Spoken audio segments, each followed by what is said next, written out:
Hi, this is Nolan from Benchmark, and in today's video I'm going to be showing you how to export a KMZ or KML file from MicroSurvey's FieldGenius for Android, which makes it really easy to bring the file directly in to Google Earth. So what I'm going to do to begin here is I've got an XML import project open, and if you saw my video on XML imports, this is the project from said video. But what I'm going to do is I'm going to select export here, which is going to bring up my export menu, surprisingly. And in my file type here, I'm going to change it from coordinate file to the last option here, KMZ. What that's now going to do is when I hit the export button, it's going to create a file with that .kmz extension, which will allow me to import it directly into Google Earth. So once I have that selected, I'm going to hit export.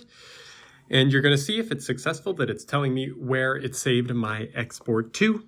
And I have successfully exported my project into a KMZ file type. But for now, that is everything in today's video. That is how you export a file to a KMZ file type from MicroSurvey's FieldGenius for Android. And if you have a moment, I would please ask you to hit that subscribe button down below. It really does help us out and helps me keep making these videos. And if you have any questions about anything you've seen in today's video or any questions about anything you've seen on our YouTube channel, please give us a call at 1-888-286-3204 or visit us on the web at bench-mark.ca.